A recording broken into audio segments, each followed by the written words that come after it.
Welcome to Krishna academy. இன்னைக்கு கிளாஸ்ல நாம இந்திய அரசியலமைப்பு உருவாக்கம் அப்படிங்கிற topic first video out of புக்ல இருந்து பார்க்க போறோம். சரியா? பார்ட் 2 வீடியோ வரும், இது பார்ட் 1 மட்டும்தான். ஓகே, நம்ம ஆல்ரெடி ஸ்கூல் புக்ல இந்த டாபிக் சம்பந்தமா எங்கெல்லாம் பாயிண்ட்ஸ் இருக்குதோ அது ஃபுல்லாவே படிச்சு முடிச்சிட்டோம். நீங்க என்ன படிக்காம இருக்கீங்க அப்படின்னா பிளேலிஸ்ட்ல போய் பாத்தீங்கன்னா இந்தியன் பாலிட்டின்னு ஒரு டாபிக் இருக்கும், அதுக்குள்ள போனீங்கன்னா உங்களுக்கு வீடியோஸ் கிடைக்கும், படிச்சு முடிச்சுட்டு இங்க வந்துருங்க. சரியா? ஸோ ஸ்டார்ட் பண்ணலாம். அதுக்கு முன்னாடி நம்ம அகாடமில தமிழ் மெட்டீரியல்ஸ் ரெடியா இருக்கு. கலைச்சொற்கள் தமிழ் புக்ல இருக்கிறது, சயின்ஸ் புக், எஜுகேஷன், ஜியாகிரபி கலைச்சொற்கள் அண்ட் பிரித்தெழுதுக, சொல்லும் பொருளும் எல்லாம் ரெடியா இருக்கு. யூனிட் 7 பிடிஎஃப்பும் ரெடியா இருக்கு. வேணுன்றவங்க இந்த நம்பருக்கு வாட்ஸ்அப் பண்ணுங்க. சரியா? இப்போ நம்ம ஸ்டார்ட் பண்ணலாம். எங்க இருந்து படிக்க போறோம் அப்படின்னா 1600ல இருந்து, அதாவது ஆங்கிலேயர்கள் எப்ப இந்தியாக்குள்ள வந்தாங்களோ அதுல இருந்து. அரசியலமைப்பு உருவாக்கத்துக்கு எதுக்கு நம்ம 1600ல இருந்து படிக்கணும் அப்படின்னா, ஆங்கிலேயர்கள் எப்ப நம்மள ஆட்சி செஞ்சாங்களோ அப்பவே பிரிட்டிஷ் பாராளுமன்றம் ஆங்கில கிழக்கிந்திய கம்பெனியின் மீது நிறைய சட்டங்களை ஏற்றி இருப்பாங்க. சரியா? இந்த சட்டங்கள் எல்லாமே இப்ப நம்ம ஃபாலோ பண்ற அரசியலமைப்பு புத்தகத்தின் அடித்தளம்.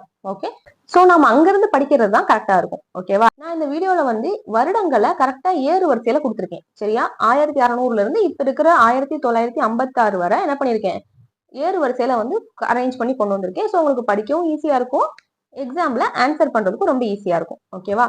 ஸ்டார்ட் பண்ணிடலாம். ஆங்கில கிழக்கிந்திய கம்பெனிக்கு இந்தியாவுடன் வர்த்தகம் செய்ய எலிசபெத் மகாராணி எந்நாளில் அனுமதி வழங்கினார்? சோ 1600ல என்ன நடக்குதுன்னா, இங்கிலாந்துல இருக்கிற ஒரு கம்பெனி போய் அந்த நாட்டு மகாராணிட்ட பெர்மிஷன் கேட்கறாங்க. எதுக்குன்னா இந்தியால போய் வணிகம் செய்யறதுக்காக. எலிசபெத் மகாராணி என்ன செய்யறாங்கன்னா 31 டிசம்பர் 1600ல பெர்மிஷன் கொடுத்துடுறாங்க. சரியா? போய் இந்தியால வணிகம் செஞ்சுக்கலாம். அந்த ஒரு குறிப்பிட்ட கம்பெனிக்கு மட்டும் தான் கொடுக்குறாங்க. அந்த கம்பெனி தான் கிழக்கிந்திய கம்பெனி. ஓகே, ஆங்கில கிழக்கிந்திய கம்பெனியில் எத்தனை இயக்குனர்கள் இருந்தனர்? ஓகேவா? அந்த கம்பெனில மொத்தம் 24 இயக்குனர்கள் இருந்தாங்க, ஒரு கவர்னர் இருந்தார். சரியா? சோ ஸ்டார்டிங்ல ஒரு கம்பெனி மட்டும் தான் இந்தியாக்குள்ள வருது. ஓகே, 1608ஆம் ஆண்டு இந்தியாவிற்கு வருகை தந்த ஆங்கில மாலுமி யார்? சோ 1600ல பெர்மிஷன் கிடைச்சிருச்சு. 1608ல என்ன செய்யறாரு, ஆங்கில மாலுமி இந்தியாவிற்கு வர்றாரு. யார் வந்தார்னா வில்லியம் ஹாக்கின்ஸ். ஓகே, இந்த மாலுமி ஜஹாங்கீரின் அரசவைக்கு வருகை தந்தார். ஸோ அப்ப இந்தியாவை ஆட்சி செஞ்சுக்கிட்டு இருந்தவங்க முகலாயர்கள். ஓகேவா? அதுல ஜஹாங்கீர் தான் அப்ப மன்னரா இருந்தாரு. ஜஹாங்கீரின் அரசவைக்கு வில்லியம் ஹாக்கின்ஸ் ஃபர்ஸ்ட் வராரு. சரியா? மாலுமி வில்லியம் ஹாக்கிங் மன்னர் ஜஹாங்கீரிடம் வைத்த வேண்டுகோள் யாது? வந்தவர் என்ன செய்யறாருன்னா ஜஹாங்கீர் மன்னர் கிட்ட சூரத் நகரில் ஒரு வணிக மையத்தை அமைக்க அனுமதி கோரினார். சரியா? சோ நாங்க என்ன செஞ்சுக்கிறோம், சூரத்துல ஒரு வணிக மையத்தை அமைத்து நாங்க வணிகம் செஞ்சுக்கிறோம்னு கேக்குறாரு. ஆனா அப்ப என்ன செய்யல, ஜஹாங்கீர் மன்னர் ஓகே சொல்லல. ஏன் அப்படின்னா போர்ச்சுகீசியர்களின் தலையீட்டால் அனுமதி அளிக்கவில்லை. சோ எதனால அப்படின்னா போர்ச்சுகீசியர்கள் அந்த டைம்ல இந்தியால ஒரு வலுவான அமைப்பா இருப்பாங்க. சோ போர்ச்சுகீசியர்கள் வேணான்னு சொல்லிட்டதுனால ஜஹாங்கீர் மன்னரும் என்ன பண்ணிடுவாரு, ஆங்கிலேயர்களுக்கு அனுமதி அளிக்க மறுத்துருவார். சூரத் அருகே நடைபெற்ற கடல் போரில் போர்ச்சுகீசியர்களை தோற்கடித்த ஆங்கில தளபதி யார்? சோ எங்களையா வேணான்னு சொல்றீங்க அப்படின்னு சொல்லிட்டு என்ன செய்யறாங்க, பொறுமையா இருந்துட்டு போர்ச்சுகீசியர்கள் கூட கடல் போர்ல ஈடுபட்டு என்ன செஞ்சிடறாங்க, அவங்கள தோற்கடிச்சிடுறாங்க. யாரு பண்ணாங்க அப்படின்னா தாமஸ் பெஸ்ட். ஓகேவா?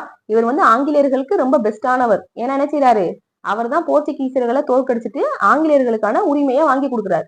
ஓகே, பேரரசர் ஜஹாங்கீர் சூரத்தில் ஆங்கில வர்த்தக மையத்தை அமைக்க அனுமதித்த ஆண்டு? சோ தாமஸ் பெஸ்ட் என்ன செஞ்சிடறாரு, நாங்க தான் பெரிய ஆளு காமிச்சிடறாரு இல்லையா? அப்ப ஜஹாங்கீர் மன்னன் என்ன செய்யறாரு, ஓகே போர்ச்சுகீசியர்கள் வேஸ்ட் போல, இனி ஆங்கிலேயர்கள் தான் பெரிய ஆளா இருக்க போறாங்க போல, சோ அவங்களுக்கு ஓகே சொல்லிடுவோம் அப்படின்னு சொல்லிட்டு 1613ஆவது வருடம் சூரத் நகர்ல ஒரு வணிக மையத்தை அமைக்க அனுமதி கொடுத்துருவாரு. அப்ப 1613ல அமைக்கப்பட்ட வணிக மையம் தான் ஆங்கிலேயர்களின் முதல் வணிக மையமா அப்படின்னு நினைச்சோம்னா கிடையாது. அதுக்கு முன்னாடியே அவங்க 1611லயே ஒரு வணிக மையத்தை மசூலிப்பட்டினத்தில் அமைத்திருப்பார்கள். சரியா? ஆங்கிலேயர்கள் தங்களது முதல் வணிக மையத்தை எந்த ஆண்டு எங்கு அமைத்தனர் அப்படின்னா 1611ஆம் ஆண்டு வங்காள விரிகுடா கடற்கரையில் உள்ள மசூலிப்பட்டினத்தில். ஓகே, அடுத்து 1614ஆம் ஆண்டு போர்ச்சுகீசியர்களை வென்ற ஆங்கில கேப்டன் யார்? சோ 1613ல ஜஹாங்கீர் ஓகே சொல்லிட்டாரு, சூரத்துல வச்சுக்கோங்கப்பான்னு. ஆனாலும் ஆங்கிலேயர்கள் சும்மா இருக்கல. 1614 அடுத்த வருஷம் என்ன செய்யறாங்க, போர்ச்சுகீசியர்களை வெற்றி பெறாங்க. அப்ப கேப்டனா இருந்தது யார் அப்படின்னா Nicholas Downton. Okay, Nicholas Downton என்ன செய்யறாரு, போர்ச்சுகீசியர்களை ஃபுல்லாவே தோக்கடிச்சு அவர் தான் பெரிய ஆள்னு காட்டுறாரு. அதனால அதுக்கு அடுத்த வருஷமே 1615ஆம் ஆண்டு ஜஹாங்கீர் அவைக்கு வருகை தந்த ஆங்கிலேயர். சோ அதோட சும்மா இருப்பாங்களா?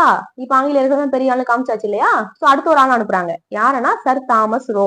இவர் என்ன செய்யறாருன்னா ஜஹாங்கீர் அவைக்கு வராரு. இவர் அனுப்பி வச்சது அப்ப வந்து இங்கிலாந்தின் மன்னரா இருந்த ஜேம்ஸ். ஓகேவா? ஜேம்ஸ் அனுப்பி வைக்கிறாரு. இவர் என்ன செய்யறாருன்னா ஆக்ரால 3 ஆண்டுகள் தங்கியிருக்காரு. சரியா? தாமஸ் ரோ இந்தியாவில் எத்தனை ஆண்டுகள் தங்கினார்னா 3 ஆண்டுகள் தங்கியிருந்தாரு. தங்கியிருந்துட்டு பேரரசர் ஜஹாங்கீரிடம் இந்தியாவில் வணிகம் செய்யும் உரிமையை பெற்ற ஆங்கிலேயர் யார் அப்படின்னு பார்த்தோம்னா சர் தாமஸ் ரோ தான். சரியா? இவங்களுக்கு வணிக மையங்கள் இருக்கும், இருந்தாலும் இந்தியா ஃபுல்லா வணிகம் செய்யறதுக்கு பெர்மிஷன் வாங்கினது யாருன்னா சர் தாமஸ் ரோ. ஓகே, அதோட போக மாட்டாரு. சர் தாமஸ் ரோ இந்தியாவில் எந்தெந்த இடங்களில் வணிக மையங்களை நிறுவினார்? சோ 3 ஆண்டுகள் ஆக்ரால தங்கிட்டு என்ன செய்யறாரு? திரும்ப போறதுக்கு முன்னாடி ஆக்ரா, அகமதாபாத், ப்ரோச் இந்த 3 இடங்களையும் வணிக மையங்களை நிறுவிட்டு தான் போறாரு. சரியா? சோ நம்ம எப்பவுமே படிக்கும் போது யாரு வந்தாங்க, எந்த வருஷம் வந்தாங்கன்னு படிப்போம். பட் எத்தனை ஆண்டுகள் தங்குனாங்க அப்படிங்கிற மாதிரி டீட்டெயிலா பெருசா இன்ட்ரெஸ்ட் கொடுத்து படிக்க மாட்டோம். பட் டிஎன்பிஎஸ்சி கொஸ்டின் எடுக்கிறவங்களுக்கு நல்லா தெரியும் நம்ம எதை கண்டுக்க மாட்டோம்னு. அதைதான் கரெக்டா வந்து கூற்றுல கேட்டு வைப்பாங்க. சரியா? சோ நம்ம எந்த பாயிண்டையுமே விடல, எல்லா பாயிண்டையும் படிக்க போறோம். இப்ப நீங்க பாத்துட்டு இருக்க பாயிண்ட்ஸ் எல்லாம் வந்து 8th புக்லயே இருக்கும். சரியா? ஐரோப்பியர்களின் வருகை அப்படிங்கிற அந்த லெசன் உள்ளே இருக்கும். சரியா? இதுக்கு அடுத்து அப்படியே நம்ம அவுட் ஆஃப் புக் போறோம். சோ இப்ப வந்து என்ன பண்ணிட்டாங்க, ஆங்கிலேயர்கள் வந்துட்டாங்க, ஒரு வழியா வந்து வணிக மையங்களை நிறுவிட்டாங்க. இதெல்லாம் பார்த்து முடிச்சாச்சா? அதுக்கடுத்து ஆங்கிலேயர்கள் ஆட்சி செஞ்சப்ப 3 முக்கியமான இடங்கள் இந்தியாவில் அவங்க வச்சிருந்தாங்க. எதெல்லாம்? மெட்ராஸ், பம்பாய், கல்கட்டா. இந்த 3 இடத்தையும் அவங்க வந்து எப்படி ஃபர்ஸ்ட் கைப்பற்றினாங்கன்னு பார்க்க போறோம். சரியா? So first Madras. ஆங்கிலேயர்கள் எந்த ஆண்டு மெட்ராஸை குத்தகைக்கு பெற்றனர்? சோ வெறும் குத்தகைக்கு தான் வாங்குறாங்க. எந்த வருஷம் பார்த்தோம்னா 1639ஆம் ஆண்டு. சரியா? ஆங்கிலேயர்கள் மெட்ராஸை யாரிடமிருந்து குத்தகைக்கு பெற்றனர் அப்படின்னா சந்திரகிரி மன்னரான சென்னப்ப நாயக்கரிடம் இருந்து. சரியா? மெட்ராஸை குத்தகையாக பெற்ற ஆங்கில வணிகர் யார்? சோ ஆங்கில வணிகர் ஒருத்தர் தான் குத்தகையா வாங்குறாரு. அவர் யாருன்னா பிரான்சிஸ் டே. ஓகே, சோ பிரான்சிஸ் டே 1639ஆம் ஆண்டு சென்னப்ப நாயக்கர்கிட்ட இருந்து மெட்ராஸை குத்தகைக்கு வாங்குறாரு. ஓகே, ஆங்கிலேயர்கள் மெட்ராஸில் அமைத்த கோட்டை எது? சோ குத்தகைக்கு வாங்கிட்டு என்ன செய்யறாங்க, அங்க ஒரு பெரிய கோட்டையை கட்டுறாங்க. அந்த கோட்டையோட பேர் என்னது? புனித ஜார்ஜ் கோட்டை. ஓகே, ஆங்கிலேயர்களால் இந்தியாவில் கட்டப்பட்ட முதல் கோட்டை எது அப்படின்னாலும் அது புனித ஜார்ஜ் கோட்டை தான். ஓகே, சோ இப்ப மெட்ராஸ் அவங்க கைப்பக்கம் வந்துச்சா, அடுத்து பம்பாய்க்கு போலாம். பம்பாய் எப்படி வாங்குறாங்க அப்படின்னா பம்பாயை திருமண சீராக பெற்ற இங்கிலாந்து மன்னர் யார்? சோ பம்பாய் ஃபர்ஸ்ட் போர்ச்சுகீசியர்களின் கட்டுப்பாட்டுல தான் இருக்கு. சரியா? போர்ச்சுகீசியருடைய இளவரசி ஒருத்தங்க, அதாவது கேத்ரின் என்ன செய்யறாரு அப்படின்னா இங்கிலாந்து மன்னரான 2ஆம் சார்லஸ் கல்யாணம் பண்ணிக்கிறாரு. கல்யாணம் பண்ணதான் என்ன செய்யறாங்கன்னா போர்ச்சுகீசியர்கள் பம்பாயை வந்து ஆங்கிலேயர்களுக்கு வரதட்சணையா கொடுக்குறாங்க. யார் இடத்தை எடுத்து யாரு கொடுக்கறது அப்படின்னு தான் இருக்கு அவங்க பண்றதெல்லாம். இந்தியாவின் ஒரு பகுதி எடுத்து என்ன செய்யறாங்க, போர்ச்சுகீசியர்கள் இங்கிலாந்து மன்னர்கிட்ட கொடுக்குறாங்க. ஓகேவா? சோ இப்ப பம்பாய் இங்கிலாந்து மன்னர்கிட்ட இருக்கு. அந்த மன்னர்கிட்ட இருந்து என்ன செய்யறாங்க, ஆங்கில கிழக்கிந்திய கம்பெனி குத்தகைக்கு வாங்குறாங்க. ஓகேவா? ஆங்கில கிழக்கிந்திய கம்பெனி 2ஆம் சார்லஸிடம் இருந்து பம்பாயை குத்தகைக்கு பெற்ற ஆண்டு 1668ஆம் ஆண்டு. வருஷத்துக்கு 10 பவுண்டு கொடுக்குறோம் அப்படின்னு சொல்லிட்டு என்ன செய்யறாங்க, மன்னர்கிட்ட இருந்து கம்பெனி வாங்குறாங்க. ஓகே, சோ இப்ப வந்து மெட்ராஸும் கைக்குள்ள வந்துருச்சு, பம்பாயும் கிடைச்சிருச்சு. அதுக்கடுத்து என்னது? கல்கட்டா. கல்கட்டாவை எப்படி அடையிறாங்க அப்படின்னா சுதாநுதியில் வர்த்தக மையத்தை நிறுவிய ஆங்கிலேயர் யார்? சுதாநுதி அப்படின்னா ஒண்ணும் இல்ல, கல்கத்தால இருக்கிற ஒரு முக்கியமான பகுதி. ஒரு 3 கிராமங்கள் ஒன்று சேர்ந்துதான் கல்கத்தா அப்படின்னு ஒரு நகரம் உருவாயிருக்கும். அதுல ஒரு முக்கியமான கிராமம் தான் சுதாநுதி. இந்த சுதாநுதியில ஃபர்ஸ்ட் ஒரு வர்த்தக மையத்தை ஜாப் சார்னாக் அப்படிங்கிறவர் கட்டுறாரு. ஓகே, சுதாநுதியில் வர்த்தக மையம் நிறுவப்பட்ட ஆண்டு எந்த வருஷம் கட்டுறாருன்னா 1690ஆவது ஆண்டு. ஓகே, எந்தெந்த கிராமங்களின் ஜமீன்தாரி உரிமையை 1698 கிழக்கிந்திய கம்பெனி பெற்றது அப்படின்னா சுதாநுதி, காளிக்கட்டம், கோவிந்தப்பூர். இதுதான் அந்த 3 முக்கியமான கிராமங்கள். இந்த 3 முக்கியமான கிராமமும் சேர்ந்தது என்ன ஆகும்னா கல்கட்டா அப்படிங்கிற ஒரு நகரம் உருவாகும். சரியா? கல்கட்டா நகரம் எந்தெந்த கிராமங்களை உள்ளடக்கியது? சுதாநுதி, காளிக்கட்டம், கோவிந்தப்பூர். எந்த ஆண்டு சுதாநுதியில் வலுவான கோட்டை கட்டப்பட்டது? 1696ஆவது ஆண்டு. சரியா? சுதாநுதியில் கட்டப்பட்ட கோட்டை எந்த ஆண்டு முதல் வில்லியம் கோட்டை என்று அழைக்கப்பட்டது? 1700. சோ சென்னையில அவங்க கட்டின கோட்டை புனித ஜார்ஜ் கோட்டை. கல்கட்டால கட்டின கோட்டை என்னது? வில்லியம் கோட்டை. சரியா? அதுவும் சுதாநுதி அப்படிங்கிற கிராமத்துல கட்டியிருக்காங்க. ஓகே, அதுக்கடுத்து போர் வருது. நம்மளுக்கே தெரியும், பிளாசி போர் அண்ட் பக்சார் போர். இந்த 2 போர் தான் வந்து ஆங்கிலேயர்களை பெரிய ஆளா மாத்தும் இந்தியாக்குள்ள. சரியா? சோ பாருங்க, பக்சார் போர் நடைபெற்ற ஆண்டு எந்த வருஷம்? 1764 நடைபெற்றது. சரியா? பக்சார் போரை முடிவுக்கு கொண்டு வந்த உடன்படிக்கை அலகாபாத் உடன்படிக்கை 1765 ஆண்டு கொண்டு வரப்பட்டது. சரியா? அலகாபாத் உடன்படிக்கையின்படி ஆங்கில கிழக்கிந்திய கம்பெனி எந்தெந்த பகுதிகளில் வரி வசூலிக்கும் உரிமையை பெற்றது அப்படின்னா வங்காளம், பீகார், ஒரிசா. சோ ஃபர்ஸ்ட் ஆங்கில கிழக்கிந்திய கம்பெனி வியாபாரம் பண்ண வந்தவங்க திவானி ரைட்ஸை பெறுறது எப்ப அப்படின்னா 1765 அலகாபாத் உடன்படிக்கையின் படி. எந்தெந்த பகுதிகளுக்கு? வங்காளம், பீகார், ஒரிசா. சரியா? ரொம்ப ரொம்ப முக்கியமான பாயிண்ட். இந்த இடத்துல இருந்துதான் இவங்களோட ஆட்டமே ஆரம்பிக்கும். 1765 தொடங்கி எந்த ஆண்டு வரை ஆங்கில கிழக்கிந்திய கம்பெனி இந்தியாவை ஆட்சி செய்தது அப்படின்னா 1858 வரை. ஓகேவா? சோ நல்லா தெரிஞ்சுக்கோங்க. ஸ்டார்டிங்ல 1600 உள்ள வந்தவங்க 1765 வரை வணிகம் செய்யறாங்க. 1765 அவங்களுக்கு திவானி உரிமை கிடைக்குது. அதுல இருந்து 1858 வரை ஒரு கம்பெனி தான் இந்தியாவை ஆட்சி செய்யுது. சரியா? ஒரு கம்பெனி தான். அந்த கம்பெனில 24 இயக்குநர்கள் இருக்கிறாங்க, ஒரு கவர்னர் இருக்காரு. சோ அவங்க ஆடுற ஆட்டம் தான். அவங்க என்ன செய்யறாங்களோ, அவங்க என்ன சொல்றாங்களோ அதுதான் சட்டம் இந்தியால அப்படின்னு ஆடிக்கிட்டு இருந்தானுங்க. சரியா? சோ கரெக்டா வந்து 1857 உங்களுக்கு தெரியும் கழகம் வந்துச்சு இல்லையா? பெரும் புரட்சின்னு சொல்லுவோம் இல்லையா? அந்த புரட்சிக்கு அப்புறம் தான் இந்தியாவை ஆட்சி செய்யும் பொறுப்பு யார்கிட்ட போகுது? இங்கிலாந்து பாராளுமன்றத்துக்கிட்ட போகுது. ஒரு தனி கம்பெனி எல்லாம் ஒண்ணு நீங்க ஆட்சி செய்ய வேண்டாம், ஆட்சி செஞ்சு ஒரே சண்டை கிளப்பிட்டு இருக்கீங்க ஊருக்குள்ள, இனிமேல் நாங்க பாத்துக்கிறோம்னு சொல்லிட்டு என்ன செய்யுது? இங்கிலாந்து பாராளுமன்றம் இந்தியாவை ஆட்சி செய்யும் வேலையை பார்க்க ஆரம்பிக்குது. சரியா? நல்லா தெரிஞ்சுக்கோங்க. 1858 இருந்து நம்மளுக்கு விடுதலை கிடைத்த 1947 வரை இங்கிலாந்து பாராளுமன்றம் ஆட்சி செய்யும். சரியா? அடுத்து ஆங்கில கிழக்கிந்திய கம்பெனி ஆட்சியை முடிவுக்கு கொண்டு வந்த கழகம் பெருங்கழகம் நடந்த வருடம் 1857. விக்டோரியா மகாராணியின் பேரறிக்கை வெளியிடப்பட்ட ஆண்டு 1 நவம்பர் 1858. 1858 விக்டோரியா தான் மகாராணியா இருப்பாங்க இங்கிலாந்துல. அவங்க என்ன சொல்லிடுறாங்க? இனிமேல் பாராளுமன்றம் பார்த்துக்கிட்டோம் இந்தியாவுடைய ஆட்சி செய்யற வேலையை, நீங்க வந்து கம்பெனி உங்களுடைய வணிக வேலையை மட்டும் பிசினஸை மட்டும் பாருங்கப்பான்னு சொல்லிடுவாங்க. சரியா? 1858 முதல் இந்தியா யாரால் ஆட்சி செய்யப்பட்டது? இங்கிலாந்து அரசாங்கத்தால். இந்தியாவில் இங்கிலாந்து அரசாங்கத்தின் ஆட்சி எந்த ஆண்டு வரை தொடர்ந்தது? 15 ஆகஸ்ட் 1947 வரை. அதாவது நம்மளுக்கு விடுதலை கிடைக்கிற வரை அவங்களுடைய பாராளுமன்றம் நம்மளே ஆட்சி செஞ்சது. சரியா? அதாவது இங்கிலாந்து அரசாங்கம் டைரக்டா. இப்ப பாருங்க, ஆங்கில கிழக்கிந்திய கம்பெனி இந்தியாவில் என்ன செய்வாங்கன்னா நிறைய வணிகம் செய்வாங்க. பட் அது கூட என்ன செய்வாங்க? நிறைய ஊழல் செய்வாங்க. சரியா? காசை வந்து நிறைய பதுக்கிடுவாங்க. கம்பெனி காசை கம்பெனில வேலை பார்க்கணும் என்ன செஞ்சிருவான்? ஆட்டையை போட்டுருவான். அப்ப கம்பெனி என்ன ஆயிரும்? நஷ்டத்துக்கு போயிரும். அப்ப என்ன கேக்குறாங்க கம்பெனி? இங்கிலாந்து பாராளுமன்றத்திட்ட போய் எங்களுக்கு கொஞ்சம் காசு கொடுங்க, கம்பெனி நஷ்டத்துல இருக்குன்னு சொல்றாங்க. அப்ப இங்கிலாந்து மன்னர் யோசிக்கிறாரு, என்னது நஷ்டத்துல இருக்கா? நீங்க மட்டும் தான் இந்தியால போய் வந்து வணிகம் செய்றீங்க, வணிகம் நல்லா நடக்குது, நல்லா காசு பாக்குறீங்க, அப்புறம் எப்படி கம்பெனி நஷ்டத்துல போகும்? அப்ப எவனோ வந்து ஃப்ராடுத்தனம் பண்றான். அப்ப நம்ம இனிமேல் என்ன செய்ய போறோம்? கம்பெனி நடவடிக்கைகளை உற்று கவனிக்க போறோம்னு சொல்லிட்டு ஆங்கில கிழக்கிந்திய கம்பெனியின் நடவடிக்கைகளை கண்காணிக்கிறதுக்காக இங்கிலாந்து பாராளுமன்றம் சட்டம் இயற்ற ஆரம்பிக்கிறாங்க. சரியா? இந்த சட்டங்கள் எதுவுமே இந்தியர்களுக்காக கிடையாது.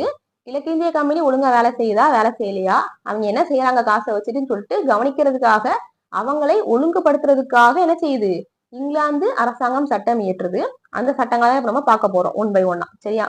ஆங்கில கிழக்கிந்திய கம்பெனியின் நடவடிக்கைகளை ஒழுங்குபடுத்த இங்கிலாந்து பாராளுமன்றம் இயற்றிய சட்டங்கள் யாவை அப்படின்னா ஃபர்ஸ்ட் ஒழுங்குமுறை சட்டம். இது ரொம்ப முக்கியம். சரியா? ஸ்டார்டிங் இதுதான் நம்மளுடைய இன்றைய அரசியலமைப்பின் அடிக்கல். ஓகேவா? அடித்தளம். சோ ஃபர்ஸ்ட் சட்டம் என்னது? ஒழுங்குமுறை சட்டம் 1773 ஆண்டு வந்துச்சு. அதுக்கடுத்து ஒரு 20 வருஷத்துக்கு ஒரு தடவை பட்டய சட்டம் வரும். ஓகே, 773 அப்படின்னா 1793 ஒரு பட்டய சட்டம், 13 ஒரு பட்டய சட்டம், 33 ஒரு பட்டய சட்டம், 53 ஒரு பட்டய சட்டம், 57 பெருங்கழகம் வந்துடும். அப்புறம் 1858 இருந்து இங்கிலாந்து பாராளுமன்றம் இந்தியாவை ஆட்சி செய்யும் பொறுப்பு எடுத்துக்கணும். சரியா? இதுக்கு நடுவுல வந்து பிட் இந்திய சட்டம் சொல்லிட்டு 1784 ஒண்ணு வந்திருக்கும். 86 ஒரு திருத்த சட்டம் வந்திருக்கும். சரியா? சோ இது வந்து ஆங்கில கிழக்கிந்திய கம்பெனியின் மேல இங்கிலாந்து பாராளுமன்றம் இயற்றிய சட்டங்கள். இப்ப இந்த சட்டங்கள் எல்லாம் ஒன் பை ஒன்னா பார்ப்போம்.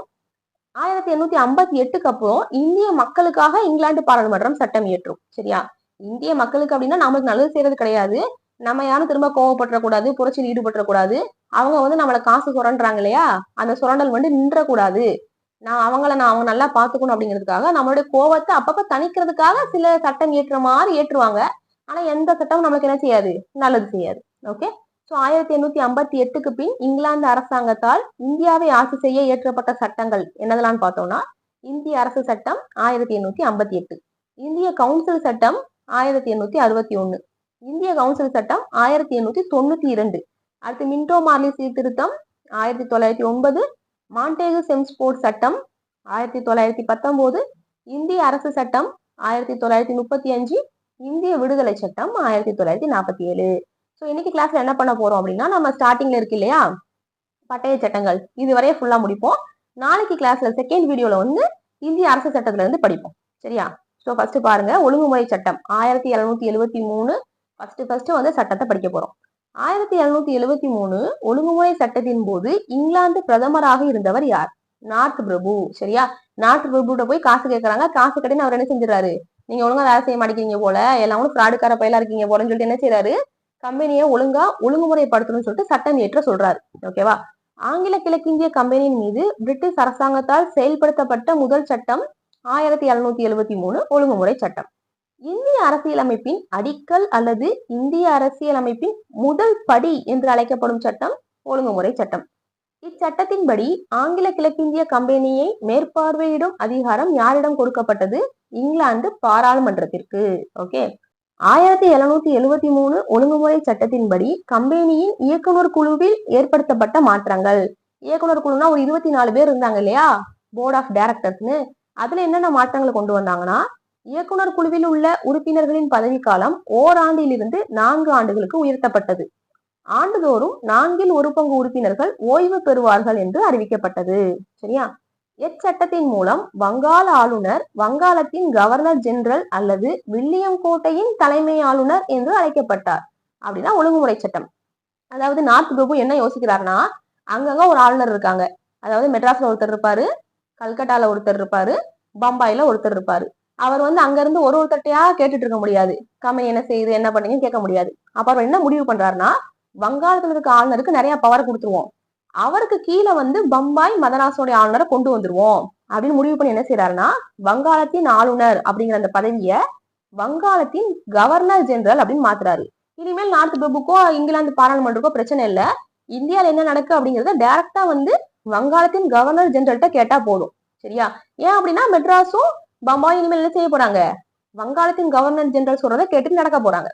சோ அப்படி இந்தியாவை மேற்பார்வையிடும் அந்த பொறுப்பை ஈஸியா மாத்தணுங்கிறதுக்காக வங்காளத்தின் ஆளுநரை வங்காளத்தின் கவர்னர் ஜெனரலா ப்ரொமோட் பண்றாங்க. சரியா? சோ அதை பண்ண சட்டம் எதுனா ஒழுங்குமுறை சட்டம் தான். சோ இந்த சட்டத்தின்படி வங்காளத்தின் முதல் கவர்னர் ஜெனரல் யார் அப்படின்னா வாரன் ஹேஸ்டிங்ஸ். ஓகேவா? சோ அப்ப இவர் தான் பெரிய ஆளா, இவர் சொல்றதா இனிமேல் இந்தியா ஃபுல்லா நடக்குமா அப்படின்னு நினைச்சோம்னா கிடையாது. அங்கதான் வந்து நார்த் பிரபு ஒரு செக் வைக்கிறாரு. என்ன பண்றாங்கன்னா, தலைமை ஆளுநருக்கு உதவ 4 பேர் கொண்ட ஆலோசனை குழுவை ஏற்படுத்திய சட்டம். சோ தலைமை ஆளுநர்னா யாரு? வாரன் ஹேஸ்டிங்ஸ் தான். ஓகேவா? வங்காளத்தின் கவர்னர் ஜெனரல். அவருக்கு ஹெல்ப் பண்றேங்கிற பேர்ல 4 பேர் இருக்கிற ஒரு குழுவை அவர் கூடயே வச்சிருக்க சொல்றாங்க. சரியா? என்ன பிரச்சனை அப்படின்னா, இப்ப வந்து இந்த கவர்னர் ஜெனரல் நினைச்சோன்னு என்ன செய்ய முடியாது, ஒரு சட்டத்தை வந்து இயற்ற முடியாது. இப்படிதான் பண்ணணும் அப்படிதான் பண்ணணும் அவர் நினைச்சது சட்டமா மாறாது. ஏன் அப்படின்னா அதுக்கு அந்த ஆலோசனை குழுவும் ஒப்புதல் வழங்கணும், அதுவும் மெஜாரிட்டி அடிப்படையில. இப்ப ஆலோசனை குழு 4 பேர் இருக்காங்க, அதுல ஒருத்தர் மட்டும் தான் கவர்னர் ஜெனரல் சொல்றது ஓகே சொல்றாங்க, மிச்சம் 3 பேர் ஓகே சொல்லல அப்படின்னா கவர்னர் ஜெனரல் நினைத்த அந்த விஷயம் சட்டமா மாறாது. சரியா? இது வந்து கவர்னர் ஜெனரலுக்கு வச்ச ஒரு செக் தானே, அவர் நினைச்சது எதுவுமே செய்யவே முடியாதுன்னு ஆயிப்போச்சா. அப்போ வந்து வாரன் ஹேஸ்டிங்ஸ் ரொம்ப காண்டாகுது. என்னடா இது, இவ்வளவு நாள் நமக்கு பிடிச்சமா நம்ம வாட்டுக்கு வங்காளத்துல ஒரு ஆளுநரா இருந்தோம், இப்ப நம்மளுக்கு பதவியை கூட்டி கொடுக்குறேங்கிற பேர் வழியில நம்மளுக்கு கீழே பம்பாய் மெட்ராஸை கொண்டு வந்தாலும் நம்ம நினைக்கிறது எதுவுமே நடக்க மாட்டேங்குன்னு சொல்லிட்டு அவர் என்ன செய்யறாரு, இங்கிலாந்து பாராளுமன்றத்துக்கு திரும்ப திரும்ப லெட்டர் எழுதிக்கிட்டே இருக்காரு. இனிமேல் நான் கரெக்டா நடந்துக்கிடுவேன், இனிமேல் கம்பெனில ஊழல் நடக்காம பாத்துக்கிறேன் அப்படி நிறைய சொல்றாரு. சொல்லி கடைசியா வந்து இந்த சட்டத்தை வந்து திருத்திடுவாங்க. திருத்தி வந்து ஆளுநருக்கு நிறைய பவர் கொடுப்பாங்க. பட் இன்னும் இந்த சட்டத்தில் நிறைய இருக்கு. என்னன்னு பார்ப்போம். பம்பாய் மற்றும் சென்னை ஆளுநர்கள் வங்காளத்தின் ஆளுநருக்கு கட்டுப்பட்டு இருக்க வேண்டும் என்று கூறிய சட்டம் ஒழுங்குமுறை சட்டம்.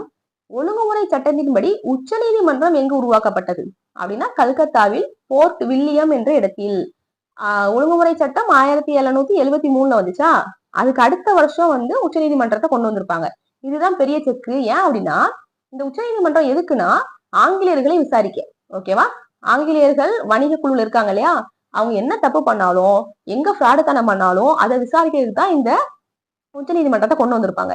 ஏன்னா ஒழுங்குமுறை சட்டம் வந்துச்சு, அந்த சட்டம் சரியா வேலை செய்யுதா அல்லது வேலை செய்யலைன்னா என்ன தண்டனைகளை கொடுக்கணுங்கிறதுக்கு ஒரு நீதிமன்றம் வேணும் இல்லையா?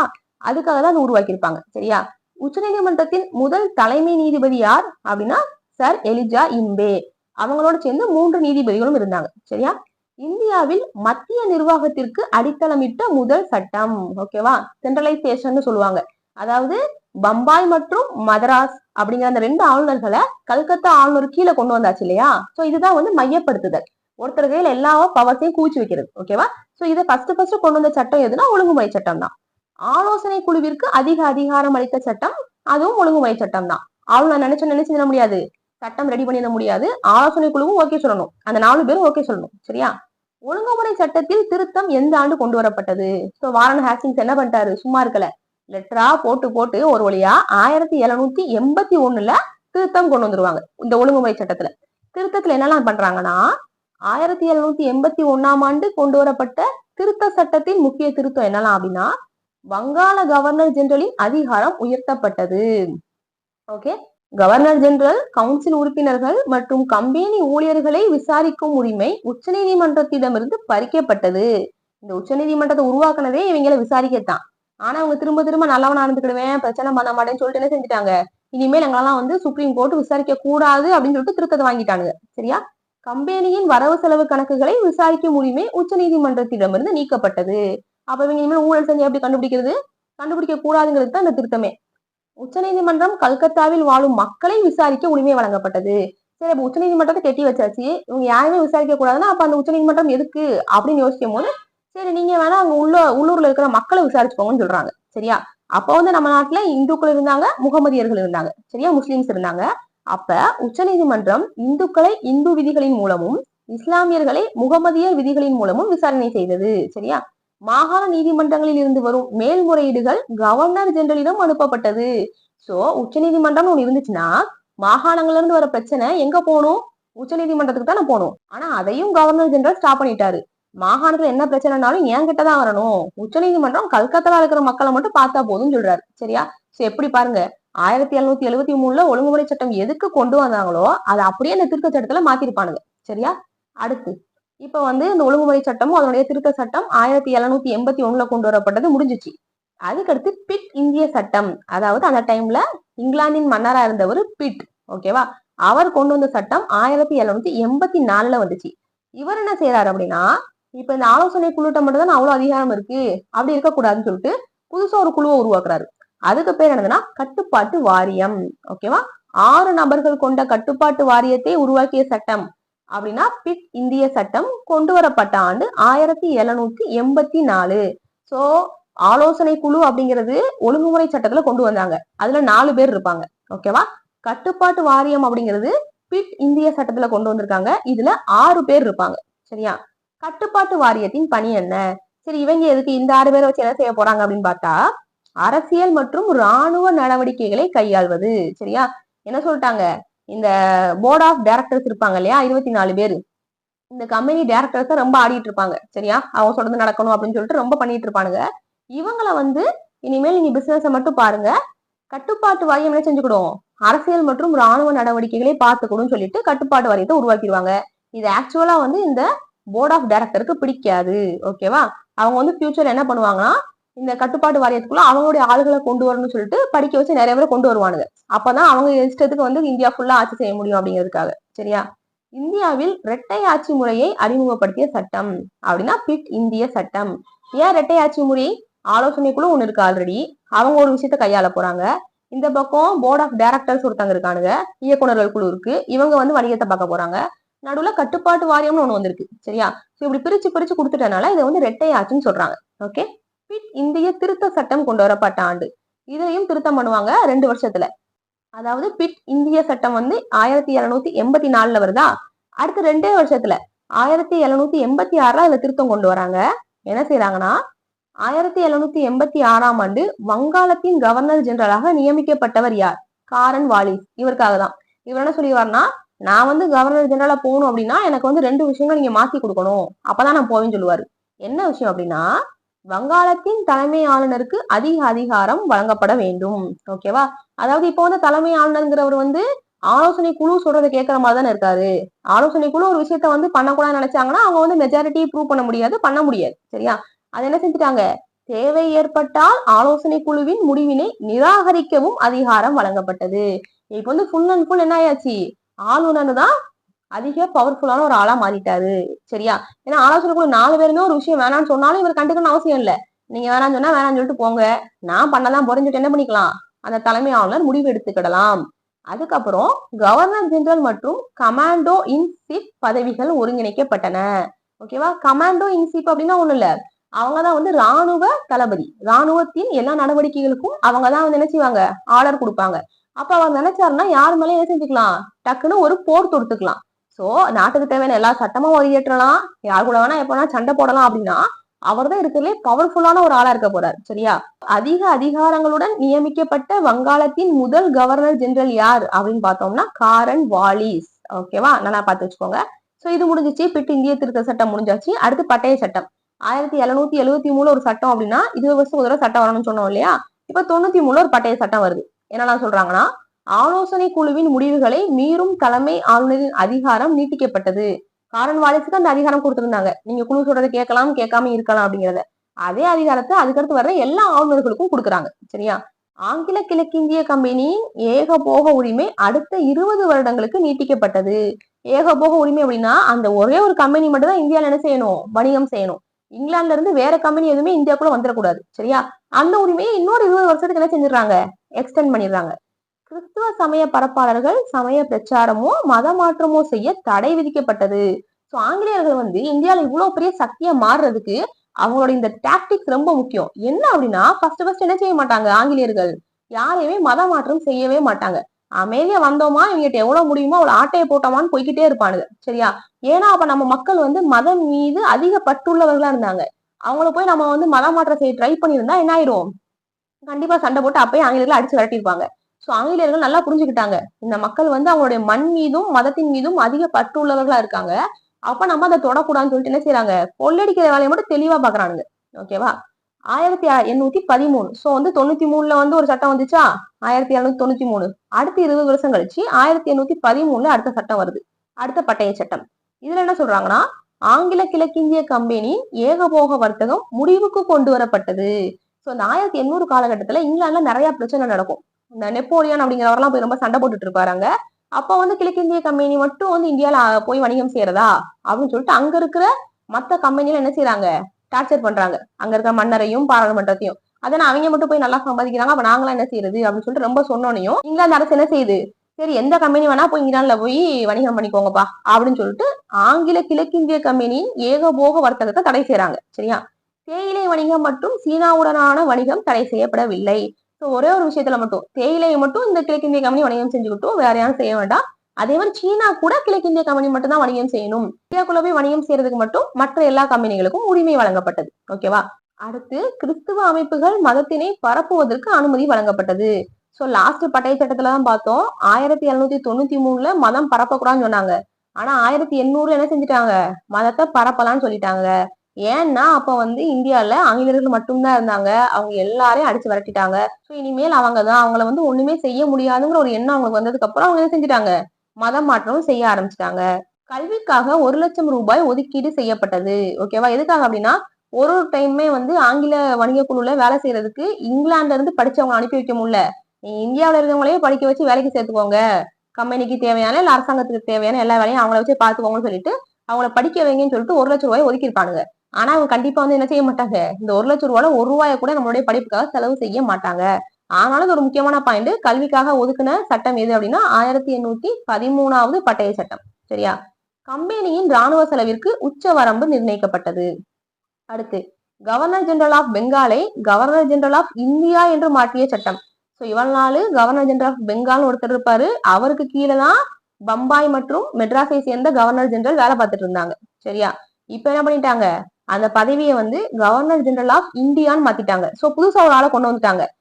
இனிமேல் வந்து பெங்காலுடைய ஆளுநர் என்ன செஞ்சா போதும், பெங்காலை மட்டும் பார்த்தா போதும், இந்த 3 பேரையும் சேர்த்து பாத்துக்கிறதுக்கு ஒருத்தர் வந்துட்டாரு. அவர் யாருன்னா governor general of India.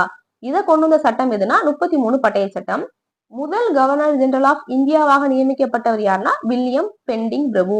Okay, மையப்படுத்துதலை நோக்கமாக கொண்டு ஏற்படுத்தப்பட்ட கடைசி பட்டய சட்டம் 1833 பட்டய சட்டம். ஆல்ரெடி வந்து வங்காளத்துக்குன்னு ஒரு ஆளுநர் இருந்தாரு, அவருக்கு கீழே பம்பாய், மெட்ராஸ் இருந்தாங்க. இது வந்து மையப்படுத்துதலின் முதல் படி. சரியா?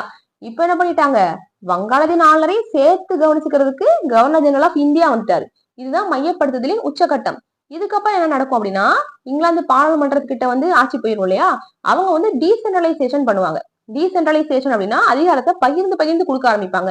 ஒருத்தர் கையில மட்டும் அதிகாரத்தை கொடுக்க மாட்டாங்க. சரியா? சோ மையப்படுத்துதலின் கடைசி சட்டம், மையப்படுத்துதலை நோக்கமாக கொண்ட கடைசி சட்டம் அப்படின்னா 33 பட்டய சட்டம் தான். சரியா?